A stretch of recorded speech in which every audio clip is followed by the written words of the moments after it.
విజయవాడ ప్రజల కష్టాలను చూసి గుండె తరుక్కుపోతుంది. చిన్నపిల్లలు, మహిళలు, వృద్ధులు ఈ వరదల బారిన పడి ఎంత నరకం అనుభవిస్తున్నారో వారి మాటలు వింటుంటేనే మనకు అర్థమవుతుంది. కనీసం చిన్నపిల్లలకి పాలు అందటం లేదు, రోజుల తడబడి తాగేదానికి నీళ్లు అందటం లేదు. ఈరోజు ఎంతమంది వరదల్లో కొట్టుకుపోయారో అర్థం కాని పరిస్థితుల్లో అందరూ కూడా బాధపడుతూ ఏడుస్తూ ఉన్నారు. నిజంగా ప్రజలు ఇన్ని కష్టాలు పడటానికి, ఇంతమంది ప్రాణాలు పోవటానికి ఈ రాష్ట్ర ప్రభుత్వం కారణం కాదని నేను అడుగుతున్నాను. ముఖ్యంగా మంత్రుల విహారయాత్రలు, హాలిడేస్ ఎంజాయ్ చేయడంలో ఉన్న చిత్తశుద్ధి రాష్ట్ర ప్రజల మీద లేదు అని నేను గట్టిగా చెప్పగలను. ఇదేదో నేను విమర్శించడానికి చెప్పటం లేదు. 28వ తేదీనే 30వ తేదీలో వర్షాలు రాబోతున్నాయని చెప్పి వాతావరణం సమాచారం ఇవ్వటం జరిగింది ప్రభుత్వానికి. అయినా కూడా ముఖ్యమంత్రి గాని, మంత్రులు గాని ఎటువంటి సమీక్షలు చేయకుండా, ప్రజల్ని అప్రమత్తం చేయకుండా నిర్లక్ష్యం వహించడం వల్లే ఈరోజు ఇన్ని లక్షల మంది వరద నీళ్ళల్లో మునిగిపోయారు. ఇంతమంది ప్రాణాలు పోగొట్టుకున్నారు.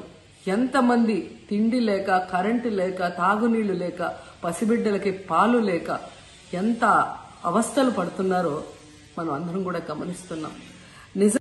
చంద్రబాబు నాయుడు గారి ఇంటికి 3 కిలోమీటర్ల దూరంలోనే ఇంత పెద్ద విపత్తు జరిగినా ప్రజల్ని కాపాడలేకపోయారు అంటే ఇది రాష్ట్ర ప్రభుత్వం, రాష్ట్ర ముఖ్యమంత్రి వైఫల్యం కాదని నేను అడుగుతున్నా. ఈరోజు కరకట్టు మీదున్న అక్రమ కట్టడాలని కాపాడటం కోసమే విజయవాడని ప్రజల్ని ముంచేశారు అనటంలో నిజం లేదా అని నేను అడుగుతున్నా. గంట ముందు ప్రజలకు చెప్పినా వాళ్ళు ముంపు బారిన పడేవారు కాదు. వాళ్ళని అప్రమత్తం చేసి ఒక సేఫ్ అయిన ప్లేస్ కి పంపించున్నా ఈరోజు ఇన్ని లక్షల మంది, దాదాపుగా 3 లక్షల మందికి పైగా 4 రోజుల పాటు కరెంటు లేకుండా, తిండి లేకుండా, చిన్న బిడ్డలకి పాలు లేకుండా ఈ విధంగా నీళ్లలో మునిగి అవస్థలు పడాల్సిన అవసరం లేదు. దురదృష్టం ఏంటంటే ఈ రాష్ట్ర ముఖ్యమంత్రి నుంచి మంత్రుల వరకు ఎప్పుడు ఫ్రైడే వస్తుందా, ఎప్పుడు హైదరాబాద్కి వెళ్దామా, లేదా ఎప్పుడు విహారయాత్రలకు వెళ్దామా అని ప్లాన్ చేసుకోవడంలోనే చిత్తశుద్ధిగా ఉన్నారనేది ఈ 5 రోజులు మీరు చూస్తే మీకే అర్థమవుతుంది. 30వ తేదీ భారీ వర్షాలు వస్తాయని ముఖ్యమంత్రి గారికి, మంత్రులకి 28వ తేదీనే వాతావరణ శాఖ సమాచారం అందించినా ఎటువంటి సమీక్షలు లేదు, ఎటువంటి ముందస్తు జాగ్రత్తలు లేదు, ప్రజల్ని కాపాడాలన్న చిత్తశుద్ధి లేదు అనేది స్పష్టంగా అర్థమవుతుంది. ఎందుకంటే ఈ రోజుటి వరకు 4-5 రోజులు ప్రజలకి తిండి అందించడంలో ఈ ప్రభుత్వం విఫలమైంది. కనీసం ఇది జరిగినప్పుడు సీఎం గారు పనిచేయట్లేదు, వయసు అయిపోయింది. డిప్యూటీ సీఎం గారు, పంచాయతీరాజ్ శాఖ మంత్రి గారు కనీసం తన శాఖను అప్రమత్తం చేసి ప్రజల్ని కాపాడాల్సిన బాధ్యత ఉన్నా ఈ రోజు 5 రోజుల వరకు ఆయన అసలు విజయవాడ వైపే రాలేదు. ఇక ఆ కాన్స్టిట్యున్సీ ఎమ్మెల్యే ప్లస్ రాష్ట్ర మంత్రి లోకేష్ గారు మొత్తం మునిగిపోయి మంగళగిరి, విజయవాడ అలల్లాడిపోతుంటే ఆయన హైదరాబాద్ లో ఎంజాయ్ చేస్తున్నారు. ఇక హోంమంత్రి గారు తెలిసిన సంగతే. ఇక మున్సిపల్ శాఖ మంత్రి నారాయణ గారు ఈరోజు విజయవాడని ముంచేసింది ఈ మున్సిపల్ శాఖ నిర్లక్ష్యం కాదని నేను అడుగుతున్నా. ప్రజల్ని సురక్షిత ప్రాంతాలకు తరలించే విధంగా ఈ నారాయణ గారు రివ్యూ చేయకపోవటం వల్ల ఈరోజు లక్షలాది మంది నీళ్లలో మునిగిపోయారు. వాళ్ళందరూ కూడా ప్రభుత్వం ఎప్పుడు కాపాడుతుందా అని ఎదురు చూస్తున్నారు. అయినా వీళ్ళకి పట్టింపు లేదు. ఇక రామానాయుడు గారు ఇరిగేషన్ మంత్రి, కనీసం ముందస్తు రివ్యూలు లేదు. కనీసం వరదలు వచ్చి ప్రజలు మునిగిపోతుంటే బోట్లను కూడా కొనుగోలు చేసో రెంట్కి తీసుకొని ఆ ప్రజల్ని తరలించే కార్యక్రమం ఆయన కూడా చేయలేదు. ఇక ఎప్పుడు వరదలు వచ్చినా, భారీ వర్షాలు వచ్చినా ముఖ్యమైన శాఖ రెవెన్యూ శాఖ. అనగాన సత్యప్రసాద్ గారు ఈయన విహారయాత్రలో ఎంజాయ్ చేస్తున్నాడు. కనీసం పునరావాస కేంద్రాలు ఏర్పాటు చేయాలి, మరి ఆ ప్రజలకి పాలు, తిండి అన్ని అందించాల్సిన బాధ్యత ఉన్నా ఏం పట్టించుకోలేదు. సో ఈ విధంగా చంద్రబాబు నాయుడు గారి దగ్గర నుంచి మంత్రులంతా కూడా ప్రజల్ని గాలికి వదిలేసి ఎలా నిర్లక్ష్యం వహిస్తున్నారో చూడండి. ఇప్పటికైనా వాళ్ళు కళ్ళు తెరిచి ప్రజల్ని కాపాడండి అని చేతులెత్తి నమస్కరిస్తున్నా.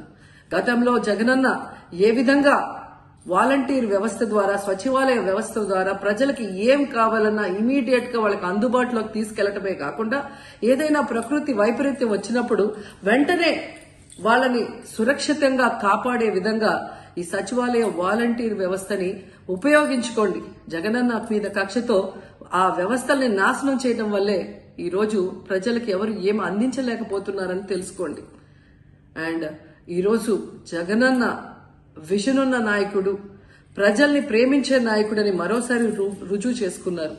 ఆయన కట్టించిన ప్రొటెక్షన్ వాళ్ళు లేకపోతే ఇంకా 1,50,000 పైగా కుటుంబాలు మునిగిపోయే ప్రమాదం ఉండేది.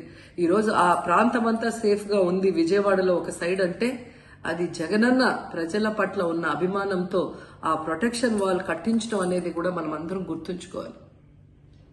వైసీపీ నాయకులు మరి 5 సంవత్సరాలు కనపడలేదు మనకు. ఇప్పుడు కొత్తగా వైసీపీ నాయకులు వాళ్ళు నాయకులు అంటారా అండి? 5 సంవత్సరాలు ఎన్నో జరిగాయి. ఎందుకు ఇక్కడ మన గేటు కొట్టుకోపోతే ఎంతో మంది చనిపోతే మరి ముఖ్యమంత్రి గారు ఆ రోజు ఏం చేశారు? హెలికాప్టర్ లో నవ్వుకుంటూ టాటా బాయ్ బాయ్ చెప్పుకుంటూ వెళ్ళిపోయాడు. ఇప్పుడు వరకు వాళ్లకు నష్టపరిహారం కూడా ఇవ్వలే వాళ్ళు ఈ ఎన్నికల వరకు. మరి ఇప్పుడు కొత్తగా మళ్ళా నాటకము, మొన్నటి వరకేమో లా అండ్ ఆర్డర్ తప్పింది అని చెప్పి ఒక నాటకం వేశాడు ఢిల్లీకి వచ్చి. ఇప్పుడేమో మళ్ళా కొత్తగా నాటకం వేస్తుంటే ప్రజలు అనే వాళ్ళు ఏమనుకుంటున్నారు నాకు అర్థం కావట్లేదు. రోజమ్మ ఏమో మా ముచ్చుమరి ఇష్యూ గురించి మాట్లాడుతుంది. అసలు రోజమ్మను నేను ఒకటే అడుగుతున్నాను, నువ్వు ఎక్కడో చెన్నైలో ఎన్నికలు పాలిటిక్స్ లో జాయిన్ అవ్వాలనుకుంటున్నావు, చెన్నైకి పోయి నువ్వు పాలిటిక్స్ రాజకీయం చెయ్యి, అంతేగాని ముచ్చుమర్రి రాజకీయం మాత్రం నువ్వు చెయ్యొద్దు. ఎవరి అండ చూసుకొని నువ్వు ముచ్చుమర్రి రాజకీయం చేయాలనుకుంటున్నావు? 10 రోజులు జరిగిన వెంటనే మేము ప్రతిరోజు అక్కడే ఉన్నాము. అక్కడ ఎవరైతే ఉన్నారో పోలీస్ డిపార్ట్మెంట్ గాని మళ్ళీ పైన హోంమంత్రి గారు గాని అందరూ వచ్చారు. ఒకటే ప్రశ్న రోజమ్మకు, నీకు నిజంగా ముచ్చుమర్రి పైన ప్రేమ ఉండుంటే మరి నువ్వు వచ్చినావా? నువ్వు వచ్చి పరామర్శించినావా? లేకపోతే ఈ వరదలు ఏవైతే ఉన్నాయో వరదలలో నువ్వు ఏంది, నీ రోల్ ఏంటి? నువ్వు మేకప్ వేసుకొని అక్కడ కూర్చొని మాట్లాడడం కాదు, నువ్వు ఏం చేసినావు? కనీసం నష్టపరిహారం ఏమైనా 1 రూపాయి ఇచ్చినారా? లేదు. కానీ ఊరికే మాట్లాడడం కాదు.